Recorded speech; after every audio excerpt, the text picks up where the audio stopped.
70 years ago, I was in high school, almost a third as long as the country has been around. And when I was in high school, I really only had two things on my mind: girls and cars. and I wasn't doing very well with girls, so we'll talk about cars. But let's just imagine that when we finish, I'm going to let each one of you pick out the car of your choice. Sounds good, doesn't it? Pick it out, any color, you name it. It'll be tied up with a bow, and it'll be at your house tomorrow. And you say, well, what's the catch? And the catch is that it's the only car you're going to get in your lifetime.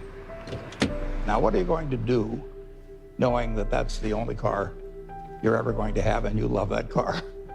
You're going to take care of it like you cannot believe. Now, what I'd like to suggest is you're not going to get only one car in your lifetime, but you're going to get one body and one mind, and that's all you're going to get. And that body and mind feels terrific now, but it has to last you a lifetime. The most important thing is to be able to define which ones you can come to an intelligent decision on and which ones are beyond your capacity to evaluate. You don't have to be right about thousands and thousands and thousands of companies. You only have to be right about a couple. I met Bill Gates on July 5th, 1991. We were out in Seattle, and Bill said, "You've got to have a computer." And I said, "Why?" And he said, "You can do your income tax on it." I said, "I don't have any income. Berkshire doesn't pay a dividend." He said, "Well, you can keep track of your portfolio." And I said, "I only have one stock." I said, and he says, "It's going to change everything." And I said, "Well, will it change whether people chew gum?" And he said, "Well, probably not." And I said, "Well, will it change what kind of gum they chew?" And not. And I said, "Well, then I'll stick to chewing gum and you stick to computers, you know." I don't have to understand all kinds of business. There's all kinds of business I don't understand. But there's thousands of opportunities there. I did understand the Bank of America, you know, and I'll be able. I'm able to do that. I'm able to understand some given percentage. But Ted Williams wrote a book called The Science of Hitting, and in The Science of Hitting, he's got a diagram, shows him at the plate, and he's got the strike zone divided into 77 squares, each the size of a baseball. And he says, if I only swing at pitches in my sweet zone, which he shows there, and he has what his batting average would be, which is 400. If he had to swing at low outside pitches, but still in the strike zone, his average would be 230. He said the most important thing in hitting is waiting for the right pitch. Now, he was at a disadvantage because if the count was 0-2 or 1-2 or so on, even if that ball was down where he was only going to bat 230, he had to swing at it. In investing, there's no called strikes. People can throw Microsoft at me and, you know, you name it, any stock, General Motors, and I don't have to swing. And nobody's going to call me out on called strikes. I only get a strike called if I swing at a pitch and miss. So I can wait there and look at thousands of companies day after day, and only when I see something I understand and when I like the price at which it's selling, then if I swing, if I hit it, fine. If I miss it, it's a strike. But it's an enormously advantageous game. And it's a terrible mistake to think you have to have an opinion on everything. You only have to have an opinion on a few things. In fact, I've told students, if when they got out of school, they got a punch card with 20 punches on it, and that's all the investment decisions they got to make in their entire life, they would get very rich because they would think very hard about each one. And you don't need 20 right decisions to get very rich. You know, 4 or 5 will probably do it over time. So I don't worry too much about the things I don't understand. If you understand some of these businesses that are coming along and can spot things on, if you can spot on Amazon, for example, I mean, it's a tremendous accomplishment what Jeff Bezos has done. And I tip my hat to him. He's a wonderful businessman. He's a good guy, too. But could I have anticipated that he would be the success and 10 others wouldn't be? I'm not good enough to do that. But fortunately, I don't have to. You know, I don't have to form an opinion on Amazon. And I did form an opinion on the Bank of America, and I formed an opinion on Coca-Cola. I mean, Coca-Cola's been around since 1886. There's 1.8 billion 1.8 billion 8-ounce servings of Coca-Cola products sold every day. Now, if you take 1 penny and get 1 penny extra, that's $18 million a day. And 18 million times 365 is 7 billion, 3 less 730 billion, or $6,570,000,000. So annually, $6,570,000,000 from 1 penny. Do you think Coca-Cola is worth a penny more than, Joe's Cola? I think so. So, and I've got about 127 years of history that would indicate it. So those are the kind of decisions I like to make. And you may have an entirely different field of expertise than I would have, and probably much more up to date in terms of the kind of businesses that we're seeing evolve. And you can get very rich if you just understand a few of them and understand their future. What is it that you two share? What makes this friendship so satisfying for both of you? Well, I think we both certainly share a curiosity about the world, and we come from two different but related worlds. So I think we probably spent about 10 hours of this 1-hour visit that Bill was scheduled on July 5th, 1991. His mother had to talk him into it. And we weren't halfway. I mean, we'd got no place in terms of our eventual agenda just in that time. In fact, the governor of Washington came by, and Bill's dad had to come into the bedroom and pull us out of it. We didn't want to. He was a little embarrassed we were talking to him. Well, we have fun to start with. Right. I mean, every relationship should have a lot of fun in it. And we find the world in just such an interesting place. So we like to compare notes on it. When we compare notes, we have a lot of fun doing it. Part of the time, as I remember the conversation, by the way, there's a remarkable documentary about Warren, which is on HBO. I think it premieres on January 30th, on Monday. Yeah. You should take time to take a look at it. Bill's involved in that, and you will see, in a sense, it's called, I think, Becoming Warren Buffett. Yeah, that's what it's called. Becoming. Took me 86 years, but I got there.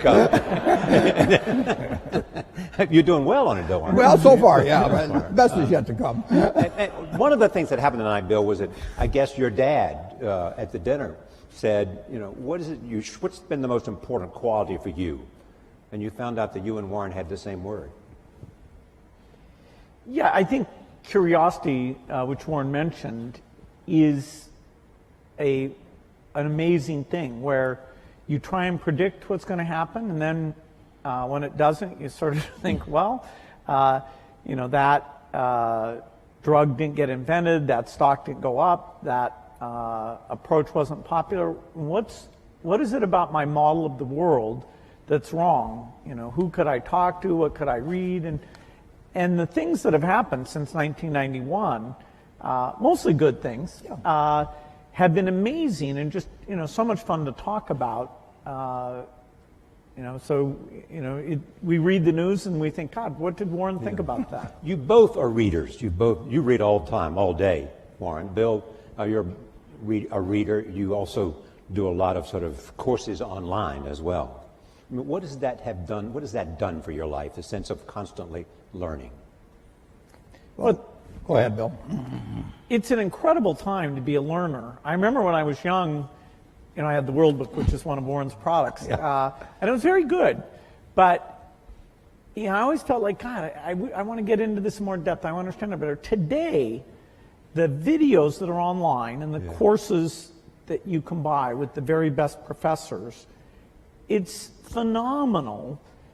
Take a subject like weather or climate change, or what's going on in economics, what's known, what's not known. Now with the foundation, a lot of what I need to learn is about biology, making vaccines, and what's going on with these various diseases. This is a phenomenal time to be a curious person. The information that's out there, I have my biggest problem is that I stay up too late because I'm reading and then I'm a little bit tired the next day. The other thing that you share other than reading is optimism. You believe in America. Absolutely. You have said to me more than once, I would give up a year of my life just to know what the next 50 is going to be like. Yeah, even the next 4 now. I mean, why'd you pick 4? I don't know, it's just a number that came to me. It is just fascinating what's happened just in my lifetime, in the 86 years. I should mention one thing about reading. It was at the library here at Columbia that I wish I spent probably more time than any other student. I lived there practically. But I pulled the book out there, happened to be Who's Who in America, and it told me something about my professor, Benjamin Graham. And then I looked up and I went to the library and I said, I want to learn more about this because I learned this over here. That changed my whole life. We own Geico now because of that librarian directing me to some other book and then following through on that. It's the chance. I read about 1/5 the pace that Bill does, but I still spend 5 or 6 hours a day reading. I mean, it just, you can learn so much. I particularly love biography, just to be able to live the lives of these people that have been so extraordinary, the lessons and the discouragements they face, just everything about it. So you can't get enough of reading. What surprises you most about Bill? That's an interesting question. I guess what really surprised me is initially we just found so many things to connect on. He did try to sell me a computer. That's probably the only sale he didn't make, although the computer changed my life for the better in a big way subsequently. But, he just had this same curiosity. Yeah. And the other word you have used is focus. Well, the focus, there's no question about it. I mean, both of us got to where we are in a big way because of focus. Bill, what surprises you about Warren? I was so amazed that he comes to investing with this broad model of the world.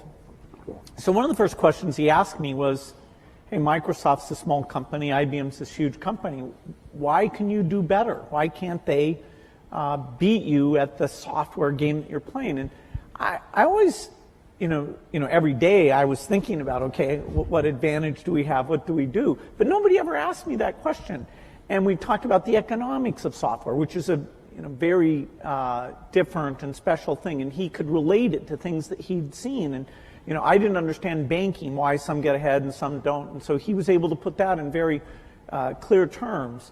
And so I found somebody whose model was rich enough that it helped me understand things that I really wanted to know. And we could laugh about things that were a surprise to us. I'd say his humility and his sense of humor really stood out in this incredible way. I mean, he enjoys what he does and he shares that with other people. And even, when I ask questions that are pretty naive that he's probably been asked 50 times, he's very nice about, well, it took me a long time to figure this out, Bill, but here's how it works. I tried Bill out with some non-transitive dice. And I'd read about him in Scientific American or someplace. And there were only 2 people in the world in the history of these dice that actually figured it out while I was trying to take their money from them. And one was the leading symbolic logician in the world, and the other was a drunk who didn't really know any better and asked the wrong question. But Bill said, wait a second, you choose first, and the game was over. You taught him, you didn't teach him, but you brought him into a great appreciation of bridge. Yeah, he'd play bridge, but the family is very big on games. His family was very, very big on games, and so we played bridge together, and we played in China, going down great rivers when we were supposed to be looking at the scenery. We had a good time playing bridge. All right, we've got a lot of questions we want to talk from the audience. We want to start up in the balcony, so we haven't forgotten you. It's hard to see, but is there a number there that has a question? Okay, start it wherever it is. Yes, number 6.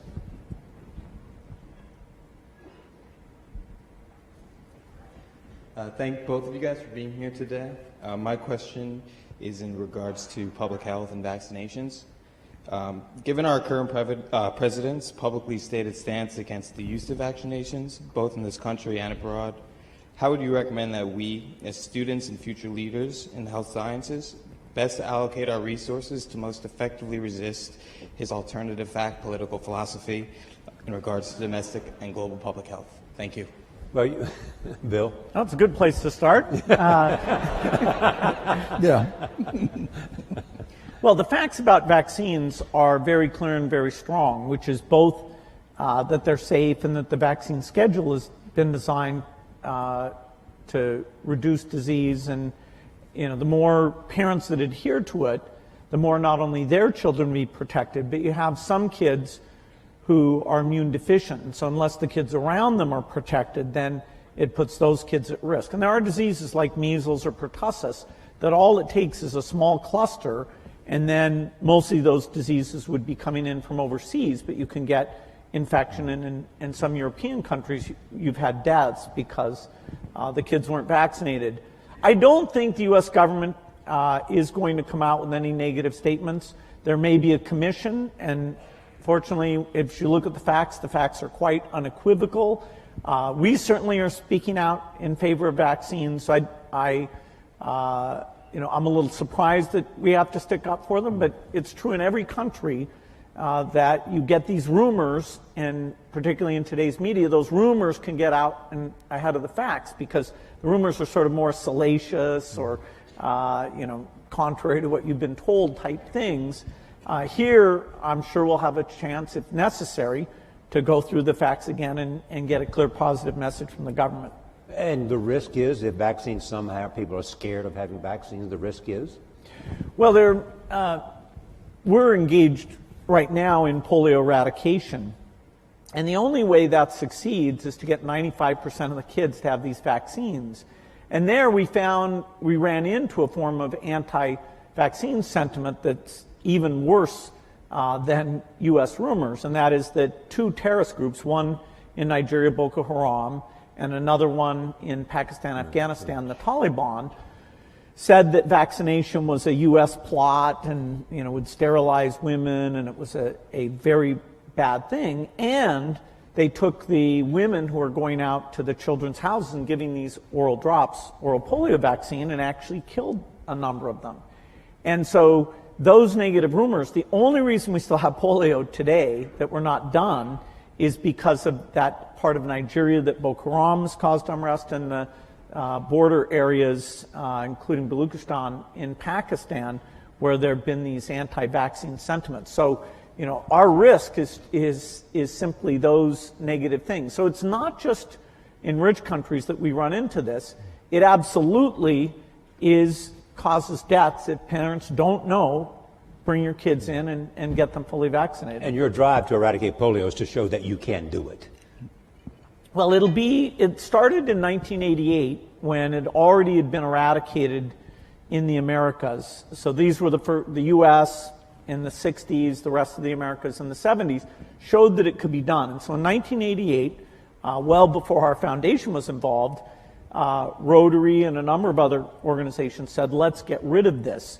And it's been harder than was expected just because of these sentiments. Here we are in 2017, last year, less than 50 cases. So we are very, very close. In fact, there's so few cases now, the way that we track where the virus is we go and look at sewage samples, and we see, because a lot of kids get infected and pass it along without getting paralyzed. And so it's only through these sewage samples we know that there's still about 4 places in Pakistan and Afghanistan and 1 place in Nigeria that we haven't gotten there yet. All right, let's see the next question.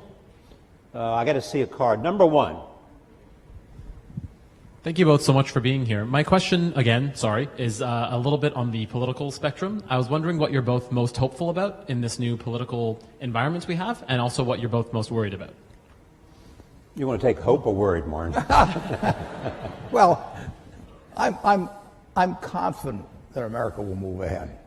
It's been, from the time I was born until now, the real GDP per capita of this country has gone up 6 for 1. I mean, nobody ever dreamt that would be possible. And when you look at what's happened in this country over 240 years, it's an absolute miracle. When I went to Columbia Business School in September 1950, 1 woman in the class. I mean, this country moves forward, and you can't stop it. So I'm enormously optimistic. I say the luckiest person born in the history of the world is the baby being born today in this country.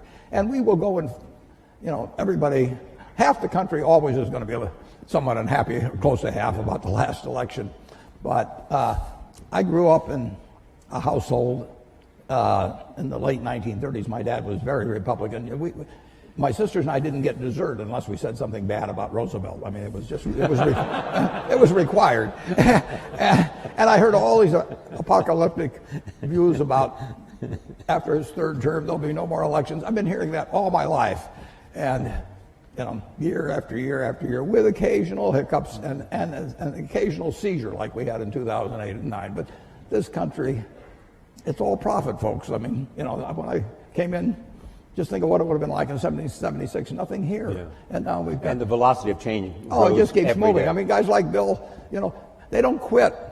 I mean, he moves on to something like polio. He mentions 50 cases in the world. There were more than 50 in the ward where I went when I was a teenager to see a friend of my sister's, and they were all in these rocking machines and everything. They were destined to a terrible, terrible life, and it was just one ward in Omaha, and now that's the yearly total, thanks initially to, as well as currently, to Rotary and some, but people kept working on it. This world moves forward, and it's been doing. I bought my first stock when I was 11 in April of 1942. The Dow was 100.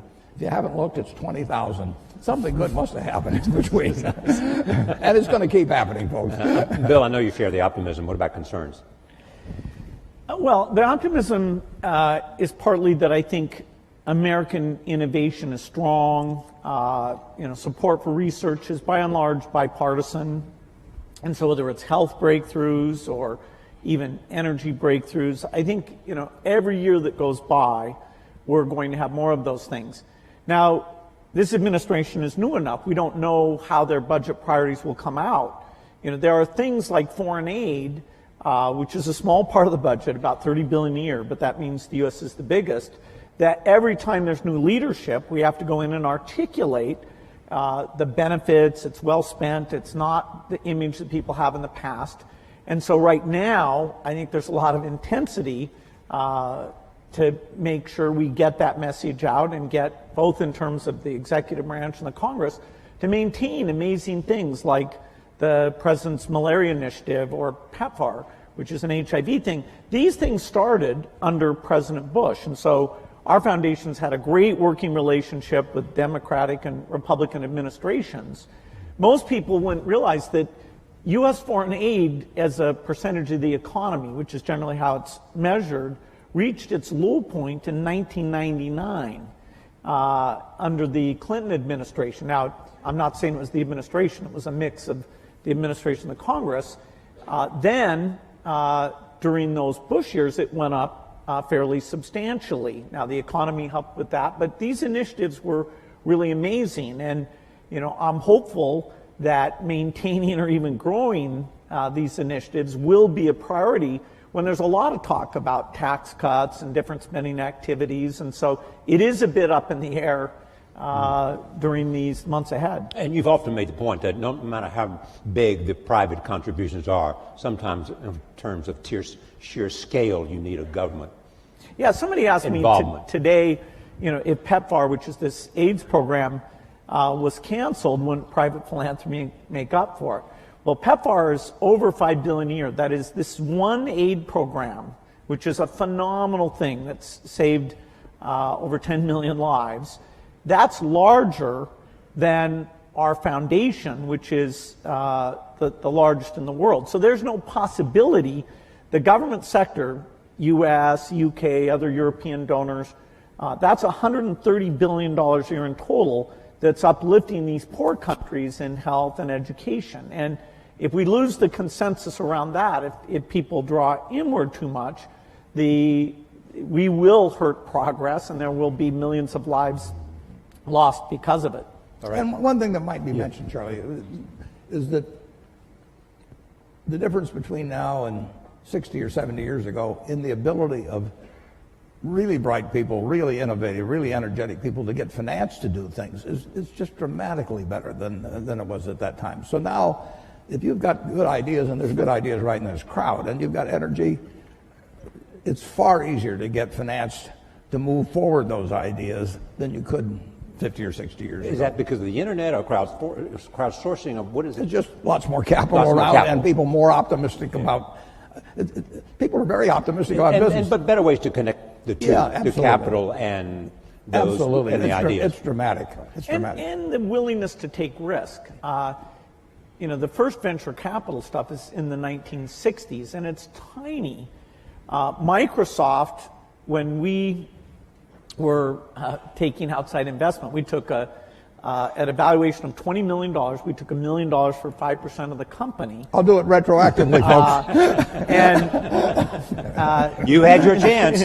You had your chance. We never spent the money. That is, our business was profitable enough. We really didn't need to do that, but we wanted people on our board to give us advice. And there's an episode of Silicon Valley where all these venture capitalists are courting this guy. And that really reminded me of what it was like.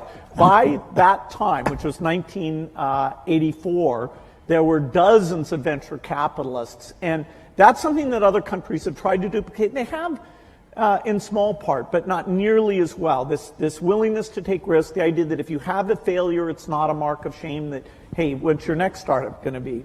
You heard his secret, folks. He gets his ideas from Silicon Valley. Be sure and look. All right, cards. Let's see where the cards are, folks. Okay, number 3, take the card right there. So you started this talk about how you'd able to make a model and it won't accurately predict what happens. And on the other side of the coin, I was wondering what happens when you create such well-developed predictive technology, and what are the ramifications and implications of that outcome? Well, I don't think our predictive technology is going to be like an Oracle. Warren's nickname is the Oracle of Omaha. But the percentage of times you can predict things like macroeconomics, because they involve emotional sentiment. We're a long ways away from that. The biggest modeling thing I'm involved in is a group that models diseases. So we look at HIV or tuberculosis and understand, okay, what do we have to do in terms of diagnosis and drugs to get these things down?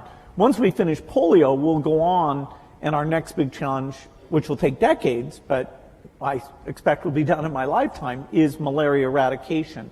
So these models aren't nearly at the point where they can take human sentiment into consideration. The field of economics, a very basic question about what we should have done differently before the financial crisis, there really is no consensus, whether it's with the public or inside the profession of economists. They agree that some of the emergency treatment we did was necessary and important, and I wish that was better understood. But in terms of the root causes, it's actually a little disconcerting how little our models, our understanding, explain how that imbalance got so extreme. All right, well, number 2. Hi, my name is Eugenia. I'm in the engineering school here at Columbia. And I wanted to ask, you were talking about that you love reading. I wanted to ask if you have a particular book that it changed your life, like the way you think about things. And I also wanted to ask, what is the thing that you admire the most about each other? Like you, Bill, about Warren, and the other way around. Thank you. They sort of touched on the second question, but go ahead, they may want to add to it. Books, though, first. Changed your life. Well, a book did change my life, and it was by a fellow who taught here at Columbia, Benjamin Graham, and I read the book when I was 19 called The Intelligent Investor. And I'd been interested in investments since I was maybe 7 or 8, but I'd never... And I'd read every book in the Omaha Public Library by the time I was 11. So why do you think you were interested in investing when you were 7 or 8? Because I was too dumb to get interested at 4. My dad had a very small investment firm, and I would just go down. I read all the books that he had there, waiting to go to lunch or whatever it might be, and then I went to the public library and read them all, and it just was a fascinating subject to me. But I didn't have any. I knew what everybody thought and all of that at an early age, but what Graham wrote made sense. I just happened to pick that book up at a bookstore in Lincoln, Nebraska. But to investing per se, is there something about your core competence that made investing the perfect place for you to be? Yeah, it certainly wasn't to be a pro football player. I looked. It was a question of zeroing out all the other incompetencies, and I was left with one thing. No, Just the allocation of capital. I was actually wired in a way that was, this would be something I would be good at. So wired in what way? I can't tell you precisely, but I've got the right temperament for it, which is much more important than IQ. If you've got more than 120 points of IQ, sell the rest to somebody else. You don't need it in investments, but you do need the right temperament. You do. You do have to be able to think for yourself. And getting back to, the earlier question, the first question I ask myself when I look at a business is, is it important and easy what I can determine about this business? Yeah. And a lot of them don't make it. Now, Bill is looking for hard questions that plague society, and where intellect and money may make a difference. They may not for a while, but he's taking on the tough things. My job is to find easy things. I'm looking for 1-foot bars to step over, rather than 8-foot bars to jump over, But that's not irrational if you're looking at the investment universe. But reading is key. On the biography, on the book thing, I will tell you a wonderful book to read. I can tell you a number of them. Intelligent Investor, obviously, if you're in the investment field, but Katharine Graham's autobiography is a marvelous book, and it's absolutely honest, told by an incredible woman who had an incredible life and then wrote honestly about it.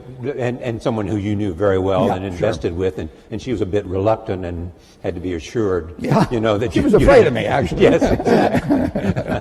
But what makes that book so much? It is such a broad range of human experience, honestly told. I mean, you couldn't have nobody in Hollywood could write a scenario that she lived through, and just to see that world develop, how she reacted to it, and everything. You can learn so much. My partner Charlie Munger just loves Ben Franklin. You can learn from other people and their mistakes, and I find biography is my favorite. Part of the reason you love biographies. Pardon me? Part of the reason you love biographies. Yeah. Okay. Where is a card? Right here. Just come here. I'm having a hard time seeing the card, so that right here. See where the hands are raised. Hi, my name is Chisholm. I'm a senior here at the college. I'm also a Gates Millennium Scholar with my family over here. So I'd like to ask, what both of you do involves a lot of risk. And sometimes you have to face the fear of failure with that risk. So I'm asking, how did you overcome that fear, and what steps did you take to do that? Well, I think I was very lucky that when I was in high school, the computer was brought in there, and I developed a fascination for it and became kind of fanatical about it, so that I didn't view it as risky. I viewed it as this kind of fun hobby. Even when I went to college, which I didn't finish, but I spent time up in Cambridge, Massachusetts, I wasn't sure that would be my life's work. Now, as the chip came along and made it mainstream, it became very obvious that something dramatic was going to happen. And so my passion, my hobby, and the area I could start this company right at the beginning of the revolution, that coincided in a nice way. And I never felt it was risky. If Microsoft had failed, I didn't have kids or anything. I could go back to school and finish my degree and go get a job somewhere. I was very risk averse in running the company. I always made sure we had enough money in the bank to pay everybody for at least a year if nobody paid us at all. Because this idea, I was hiring people who had kids and families, and they were moving to work there. And here I was, 19, 20 years old, and sort of telling these people I'd be paying their salaries. So I was actually very conservative on a financial point of view. And one of the few arguments I had with Steve Ballmer, who came in and played a phenomenal role in the success of the company, was how many people could he hire? Because I was trying to be so conservative. But I let him go full speed, and it turns out our financial success meant that we never had a conflict about that. But I think it's great to be risk taking, particularly when you're young, trying out different things, fields that aren't very popular that you might enjoy. But I never got into a position where I was taking, actually in any meaningful sense, I was taking a big risk. I mean, the risk for you would not to have acted because you felt the train was leaving the station. Yeah, and it was so clear that this was going to happen. And this was so much fun. I mean, I was a fanatic. I didn't believe in weekends. I didn't believe in vacation. My mom had to negotiate whether I'd come once a week for dinner. No matter who the guest was. Yeah, that's right. That's right. Yeah. But Warren, you have often said you still tap dance to work. Absolutely. Because you can paint with your own colors. Yeah, I'm as excited about tomorrow in terms of what's going to happen as I was when I started. I was having a lot of fun when I started, but I'm having just as much fun now. And when I was here at Columbia, I had this terrible fear. It was impossible for me to speak in public. I mean, I wasn't able to do it. I actually read an ad in the New York Times. I went down to Midtown, signed up for a course, gave the guy a check, and then stopped payment on the check. I mean, I just petrified. But finally, and actually, after you get through hearing me today, maybe you'll wish I'd stayed afraid of public speaking, but that's another question. When I got out to Omaha, I finally decided I just had to do it, so I gave a guy $100 in cash, and once I parted with $100 in cash, I'd jump off the Grand Canyon to get my money's worth. So, but it changed my life. But I would say this: don't fear failure. Almost everything that's turned out, I got turned down by Harvard. The best thing ever happened, among other some good things that happened that didn't seem good at the time. Don't worry about. And don't let it eat at you or look back. Just keep going, because you're going to have some things, and forget them. Go forward. All right, I want to go to the back of the room, right back there, wherever number 3 is. Hi, my name is Matthew Mann. I'm a first year at Columbia Business School. Both of you had a moment where you went out on your own. And I guess my question would be, if you were to do it all over again, you're in our shoes, what industry would that be in? Where would you start your own business today? I'd do the same thing. Yeah. I mean, for one thing, I'd be a failure at anything else probably. I mean, I'm not gonna, no, I mean, I had fun when I was in my 20s, my 30s. Now I'm 86 and I'm having fun. And so I advise students, as much as possible, look for the job that you would take if you didn't need a job. I mean, don't sleepwalk through life, and don't say it's all going to be great. I'll do this and I'll do that, and I'm just marking time till I get to be older. That, as I've told people, that's like saving up sex for your old age. I mean, it just is not it is not a good idea. Yeah.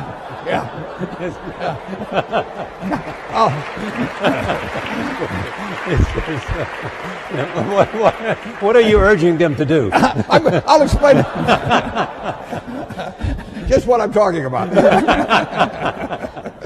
Now, you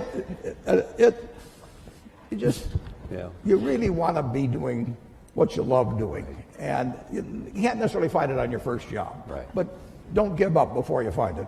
Bill, you've had the unique experience, A, because of your curiosity, B, because of your involvement in global health, to see the impact of a lot of other areas, whether it's biomedicine or whether it's a whole range of other things other than computer science.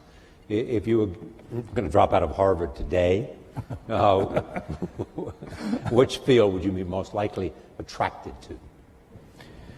Well, I love the hard sciences, and there's some phenomenal things that people will get a chance to be part of. I'd still probably pick computer science, because the work in artificial intelligence today is at a really profound level. Our ability not just to play games, but that is a profound milestone, the AlphaGo work that the DeepMind people at Google were able to achieve. And that kind of technology is in all the leading companies and a lot of the universities. With AI, creation of agents, the ability to read and understand material, it is going to be phenomenal. So anything connected with that, I think, would be an exciting lifetime career. I also think in energy, we have the imperative to have energy that's reliable, cheap, and clean. And no system available today can provide that, whether it's for rich countries or for poor countries. And so the innovations there will be profound. And there's many paths that could provide that solution. Finally, I think biology, it's the most thrilling time. We are going to figure out obesity, cancer, even things that are very hard like depression, because the mind is even more complicated than other parts of the body. I see this through the lens of the disease of the poor, the infectious disease, where new vaccines, new drugs, we are moving faster than ever. And some of these are platform technologies like DNA vaccines that are going to give us just that one thing will give us lots and lots of solutions. And so working in that space is phenomenal. Now, I say this, to my children, and they may not want to do hard sciences. The one who's picked wants to counsel patients and be a doctor, and even more than the science piece, that relationship with patients is what grabs her. So everybody has their own taste, but in terms of big impact, those 3 hard science problems would be at the top for me. All right, next, right here, right next to number 1. Hello, thank you guys for being here. Also, thank you to Mr. Gates. I am also a Gates Scholar, and without your foundation, I wouldn't be here. Many industrial-based communities have been severely affected with higher levels of unemployment due to the increasing utilization of automation, which ends up displacing workers. What do you believe is a possible solution to unemployment arising from automation? It's a good question. Because there's a lot of talk about globalization and all of that, and a lot of other people step forward and talk about how technology and the impact technology is having on jobs and the demand for new kinds of skills. Yeah, we were here in 1800 and conducting this, and somebody would point out that eventually tractors would come along and better fertilizer and everything, and that 80% of the people are now employed on the farm, and in a couple of hundred years it's going to be 2 or 3%. And what are we going to do with all these people? Well, the answer is we release them. Keynes wrote something about it in something called Essays on Persuasion. He wrote in 1930 about what a more prosperous society would become like. And he actually postulated that in 100 years, and we're now 87 years from that there would be 4 to 8 times as much output per capita. And he's remarkable, but he didn't quite get how it might get distributed. But the idea of more output per capita, which is what the progress is made on productivity, that should be harmful to society is crazy. I mean, the distribution may be a problem, but if one person could push a button and turn out everything we turn out now, is that good for the world or bad for the world? You'd have to figure out how to distribute it, but you'd free up all kinds of possibilities for everything else. So everything should be devoted initially to getting greater productivity, but people who fall by the wayside through no fault of their own, as the goose lays more golden eggs, should still get a chance to participate in that prosperity, and that's where government comes in. Right. Bill, anything to add to that? Yeah, a problem of excess is a different problem than a problem of shortage.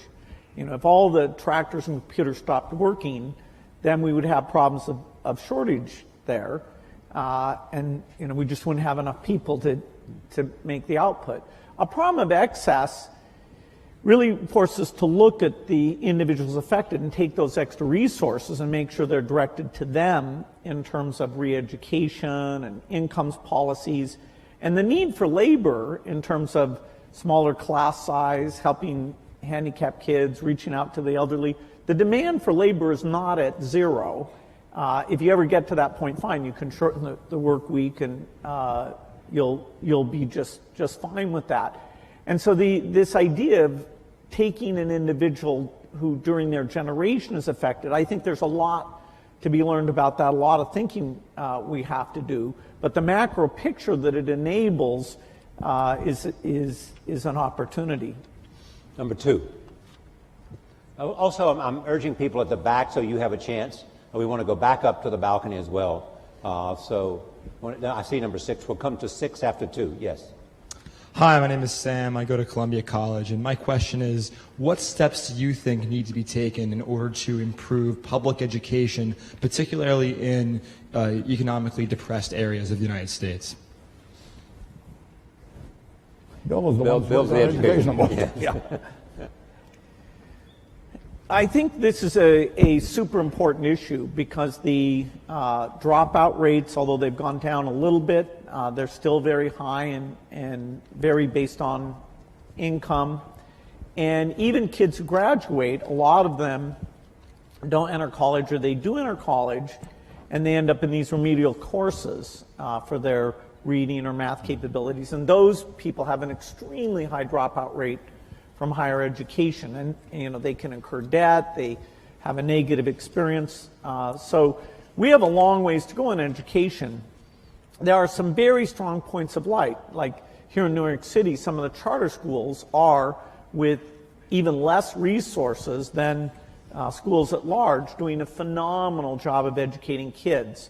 There are a lot of countries, particularly in Asia, who, spending way less of their GDP on education, are doing a great job educating their kids. And it's not just the top 20%. Their bottom 20% is pretty phenomenal in the case of China, South Korea, and Singapore.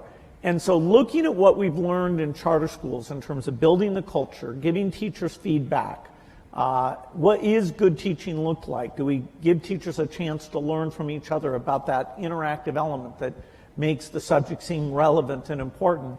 There are great teachers, but spreading those practices has been very, very tough. And so I'd say it's a top priority, and our foundation has that for our work in the United States. Education is the top priority, whereas outside the U.S., we take on health. It's a tough problem because the institution of education are fairly resistant to change, and people are not yet convinced by various approaches very easily. But we need to keep at it. We're going to, stay and even actually put even more money into trying to help create models. Okay, up to number 6. Hi. First, I want to thank Bill. I've witnessed the role of your foundation in eliminating polio in India, and I'm really thankful for that. My question is more on how to set the basic level of debate in any public sense. Like, there are many trade-offs. How to explain climate change policy for people who are losing jobs in the coal sector? How do you balance the current short-term economic goals with the long-term peaceful transition to the renewable sources of energy? No, it's a good question. The certain topics are so complicated, like climate change, that to really get a broad understanding is a bit difficult, and particularly when people take any of that complexity and try and create uncertainty about it. And for example, India's kind of paradigmatic in that they want to electrify for all sorts of good reasons having to do with health and reading at night and quality of life.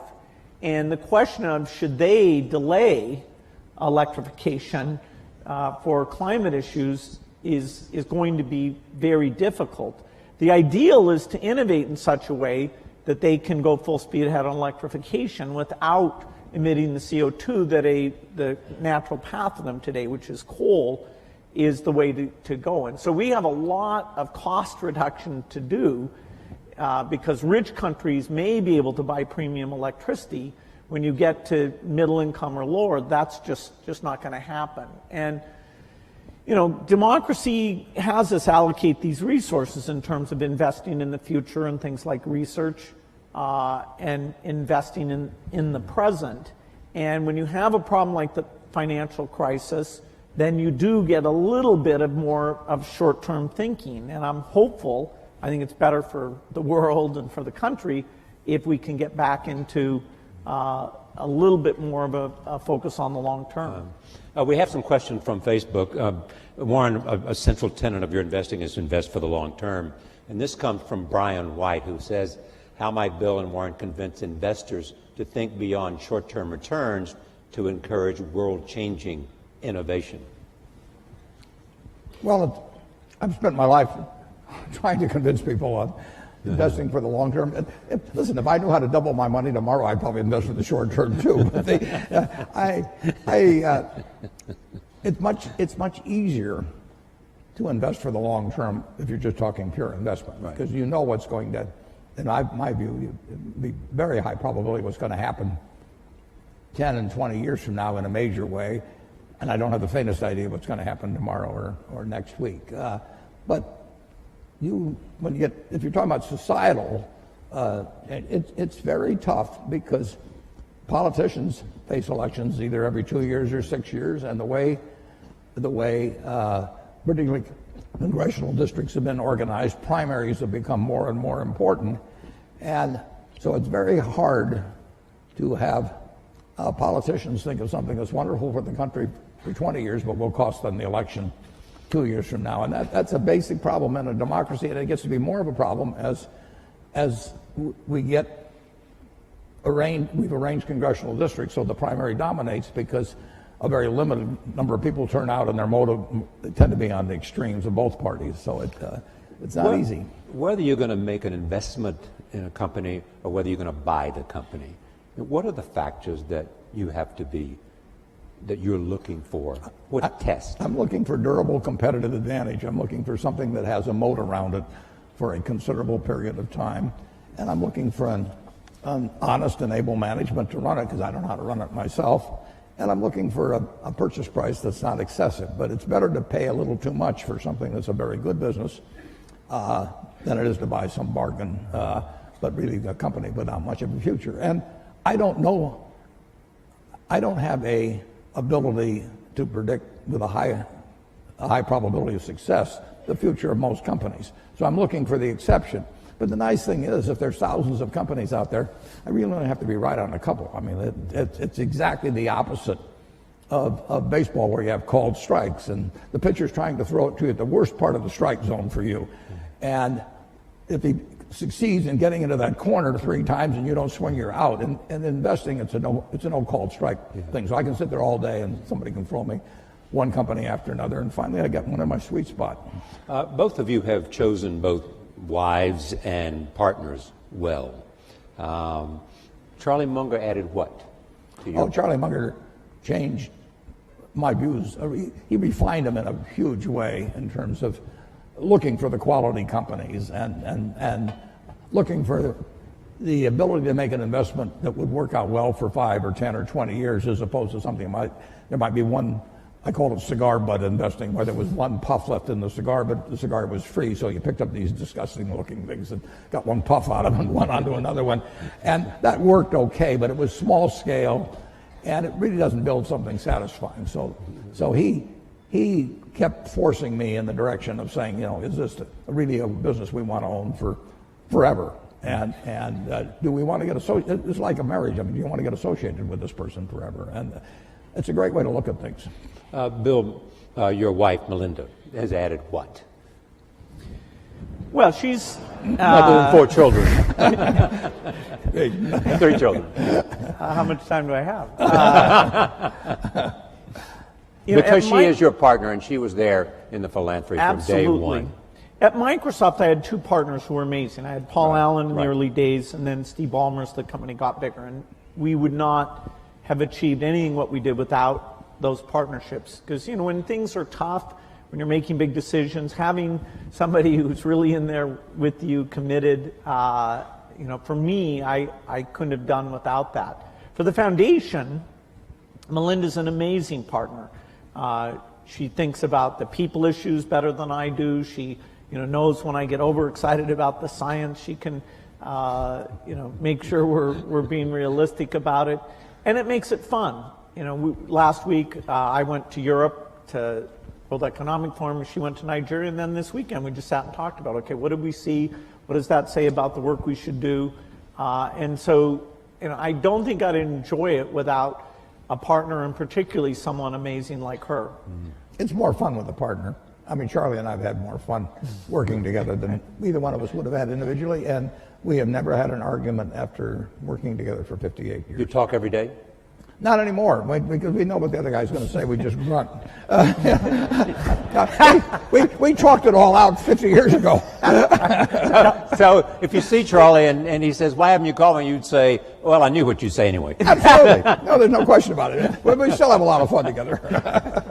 All right, right there. Well, let's see, number 2. Hi. Hi, my name is Molly Zanger. I'm a student at Barnard College. I guess what I'm basically wondering is what your main considerations are when you're choosing where to donate and what causes to donate to, and what the main challenges are that are associated with that. Yeah, well, I wholesaled it because I made a choice that I wanted to have. Well, originally, my first wife and I planned that I would pile it up and she would unpile it, but that was plan number one. But she died in 2004, and then I had the problem of figuring out the best way to distribute what would turn out to be a lot of money, and I wanted some people who had similar values and similar objectives to what I had, but I also wanted people who would pour in intelligence and energy, and in the case of Bill and Melinda, a lot of their own funds, would work at it full time, but who really saw society as I saw it, which was that every life is of equal value. And that if you start with that, and then you figure what you might be good at changing, whether it's in medicine or education or early learning or whatever it may be, that was my answer, was the wholesale. Retail philanthropy would drive me crazy, but wholesale philanthropy I really like. Bill? Yeah, for our work at the foundation, the belief in innovation, which both Melinda and I saw at Microsoft, our question was, okay, how do we bring that kind of innovation to help the world's poorest? And we learned that coming up with new vaccines, that although you can pay a lot to have them created, the marginal cost comes down to less than $1. So getting a new vaccine for the main cause of diarrhea or pneumonia, that can be a phenomenal thing. So you're looking for these super nonlinear dramatic things, because as a per poor person or compared to government funding, philanthropy is actually quite small, and yet funding vaccine projects, the government isn't as good as that as a philanthropist who assembles a team and over time is learning how to do that very well. And we had models. Rockefeller Foundation was a phenomenal foundation. The Green Revolution is just one of many things that they did which raised agricultural productivity and avoided hundreds of millions starving. And so studying the other foundations that have taken these big breakthroughs and created a model out of those, that was very informative to what we've gone after. What's the most important lesson you've learned, though, about making investments from the foundation today that you learned along the way? Well, I think when we started out, I thought that just coming up with a new vaccine or drug alone would be enough, and that the world would then take that and get it out to all the children of the world. Partly through field visits I did, that Melinda did, looking at the statistics. That delivery system doesn't get out to a lot of the kids. And so having to figure out how people were hired or how that was funded and measured, this what's called primary health care, we were drawn into that out of necessity. It didn't fit the normal sort of in the lab, come up with this great concoction.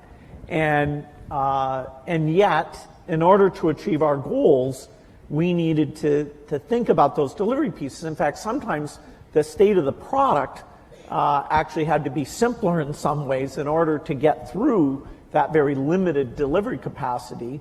And now we're getting to 86% of the world's children with vaccines. It was about 70% when we got started. So that's a good increase. We still have 14% to go. Bill and Melinda have amazing convening and persuasive powers as well. So, they bring something far more to it than just money. They work incredibly hard, as do my 3 children and their foundations, but they work incredibly hard at getting governments involved in vaccines or whatever it may take. And that just is, it's an extra dimension that I think very few people have in the field. Yeah, it's a hands-on well, travel to experience. When Melinda is in Africa and she's holding a little baby, she is actually thinking, this kid needs to be vaccinated, has a decent chance in education and all that. I feel the same way about the kid, but what I really think is he's going to pee on me, can I hand him something? So there's just a difference in that human touch that makes a big difference. I'm halfway in between. I think he's closer to me, actually. Number 1, number 3, and number 4. First 1, then 3, then 4. Hi, I'm Malvika Goswami at the Columbia Business School. If the current government were to ask for your advice on immigration or healthcare reform, what would you recommend to them? Warren? Well, on immigration? Yes. Immigration, I mean, this country is built on it. I always say to people that are anti-immigration, let's put it in retroactively. And, everybody leaves. It's this country, if you think about it, Bill's heard this before from me, but we are sitting here in part because of 2 Jewish immigrants who in 1939 in August signed the most important letter perhaps in the history of the United States. And you can go to the internet and go to search Bing. And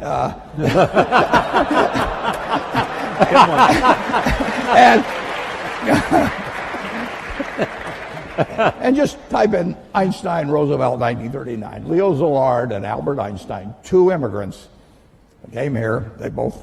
They came directly from Germany. Szilard came from Hungary before that. And they told President Roosevelt that the Germans were likely to develop an atom bomb, which was likely to work. It's less than a full page, and we better get to work on something fast. And that the Manhattan Project came out of that. And if it hadn't been for those 2 immigrants, who knows whether we'd be sitting in this room. Mm-hmm. Immigration? I'm going to let him handle it. Yeah, you knew Andy Grove. Just go up and down the line. I mean, right. This country has been blessed by immigrants, and you can take them from any country you want, and they've come here, and they've found something that unleashed the potential that the place where they left did not, and we're the product of it. The question also was about healthcare. I mean, what can you tell us about healthcare that you think is important in terms of the consideration of what might happen? I mean, if you were building a healthcare plan for America, what would be the elements that you would want to include? Well, there's no doubt that in order to provide decent health care, the percentage of GDP devoted to it is going to go up over time. It's already very high, and yes, there's some efficiencies to be gained in that 18% or so number. But as society ages, as we come up with new things like joint replacement, organ transplant, which are going to create lots of human benefits, we're going to have more resources overall, including more government resources for health care. And so it's a tough problem because you have both access problems today and you have cost problems today. And whenever I look at a problem, I have this one simple lens, which is innovation should help here.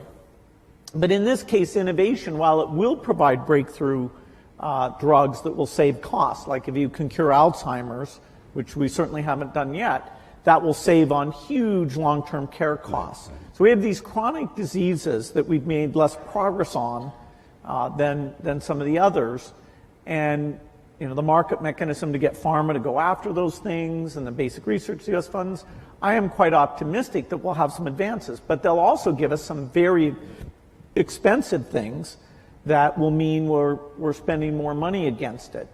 And I do hope, that at some point that we really are calling on the best minds to look at the incentives for the breakthroughs, the most efficient system we have here. I think there's a lot of unhappiness in the country now stems from the fact that the healthcare system isn't delivering, and yet people are saying less government, more government. Right.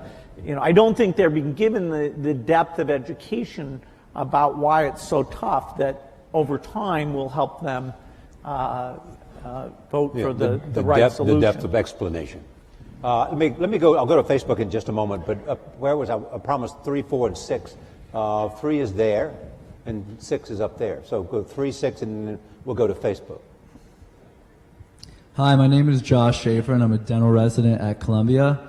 My question is, for future doctors and dentists of America, what advice do you have in giving about having a proper balance of providing that health care, but also mastering the concepts of business and economics? Well, Atul Gawande is, an incredible author. Exactly. He, in the current issue of the New Yorker, has the latest in wonderful articles about the healthcare system. And he's talking about the people who do sort of heroic surgery like himself are paid twice as much as the people who are on an ongoing basis in a great incremental way learning about the patient and seeing what works for them. And it's a calling cry to say, hey, that part of the system needs to be run better, needs more resources. And so I think it's brilliant that he's saying that, and it also corresponds to what is working in some other countries. Okay. 6. Hello, my name is Donna. I'm from Columbia College. So you both have invested a great deal of money abroad, but there is a prevailing belief by some that there are pressing issues in America. There are poor people here, there are sick people here, and we should deal with that first before even tackling anything abroad. So what are your thoughts on that? Well, my own personal thought is that every life is of equal value. And in many ways,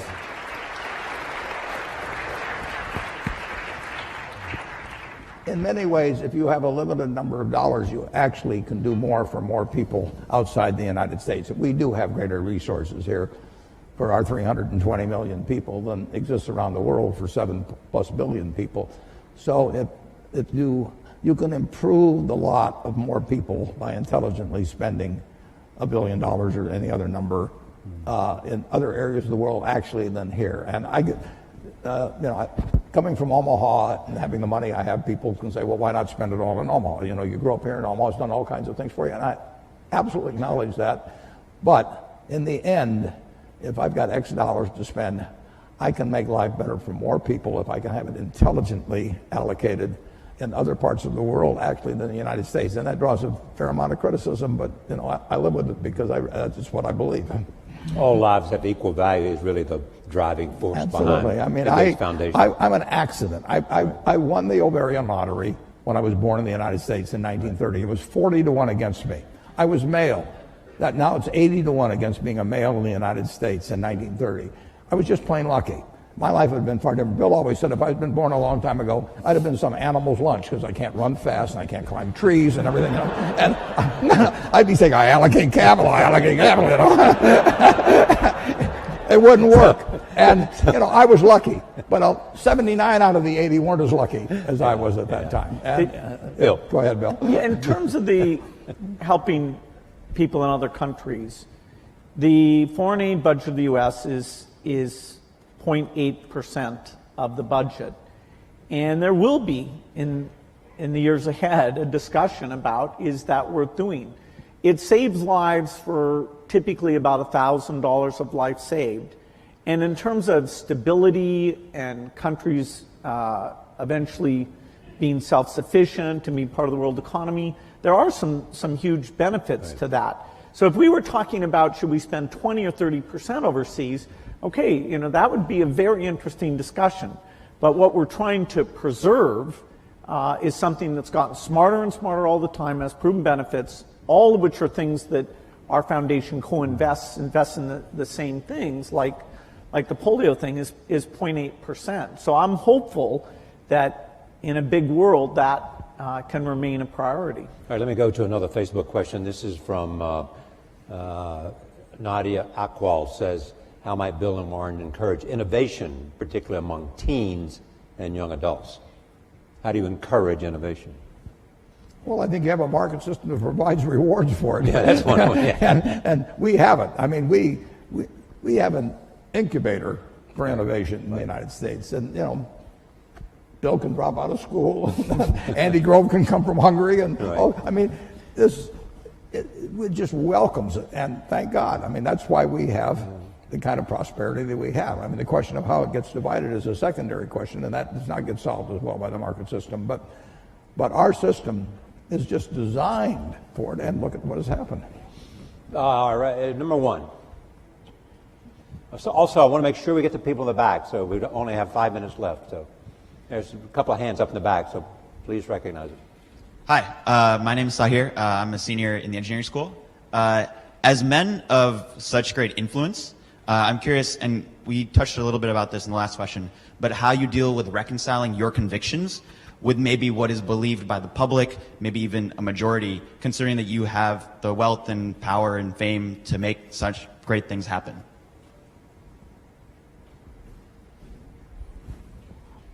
Either.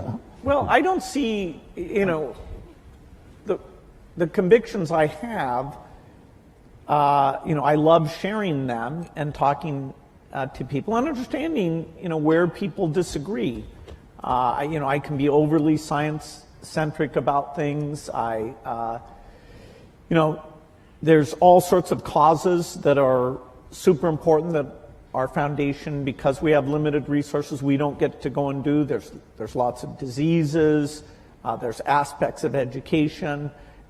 Part of the strength of philanthropy is its diversity, and so just by sharing the fact that it's fun, it really can have measurable impact. I hope that sets an example for all of philanthropy. I don't happen to believe that my voice should be that much louder than other people. So some of these big political donations, at least I and I think Warren as well, we've chosen not to have that be a huge way that we're spending our money. That's a personal choice. The money's being saved for not for the megaphone, but for the work of the foundation. Yeah, we get a podium of a certain sort, but people do not. With a partner like Charlie Munger, you don't have to worry about my views being accepted automatically. You point out the shortcomings. And the influence of money in politics, I really think, is bad news for this country. I think Citizens United was a terrible decision. And the idea that somebody can pour millions and millions of dollars into a campaign, and in certain cases it not even be identified, I think really kind of goes counter to the kind of America I believe in. The two of you created, along with Melinda and others, created the Giving Pledge. How's that going? Going terrific, Bill can tell you. It really is going terrific.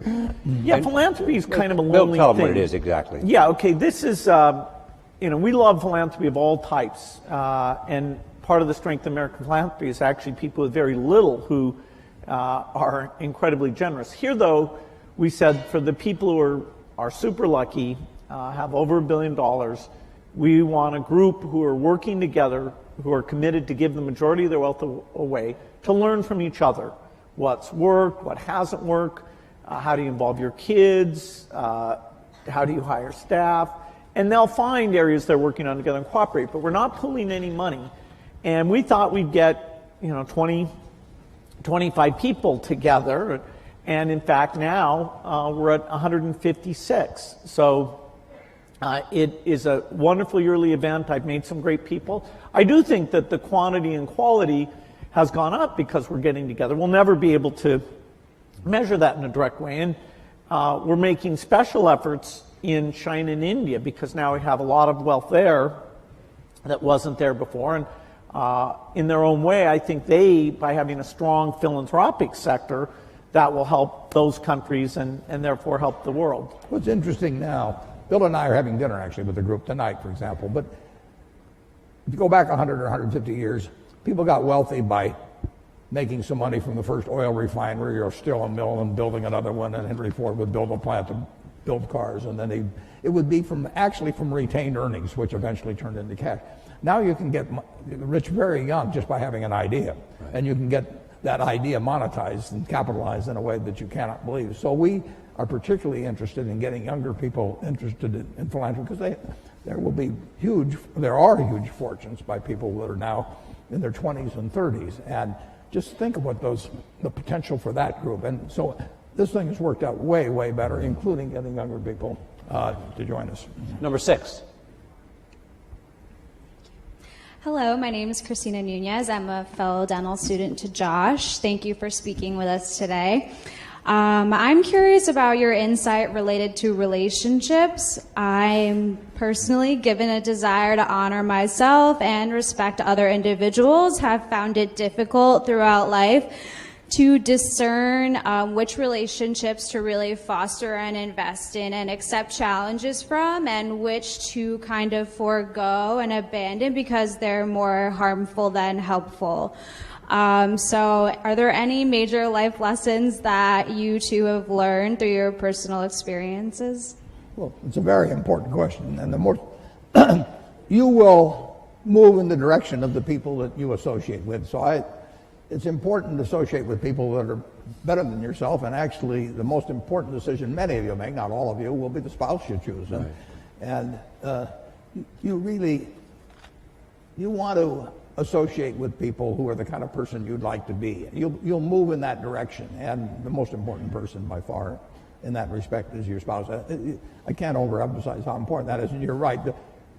The friends you have, they will form you as you go through life, and make some good friends, keep them for the rest of your life, but have them be people that you admire as well as like. Bill, you'd add to that? Yeah, some friends do bring out the best in you, and so it's good to invest in those friendships. And some friends challenge you about things you're doing, and that that level of intimacy is great. I wouldn't say that I was so obsessed with work. I didn't invest, I'd say, in my 20s and 30s as much as I should have. It's really through Melinda and seeing other people I've realized, okay, that is it's really worth the investment to have those people as you're always there to help them, and vice versa.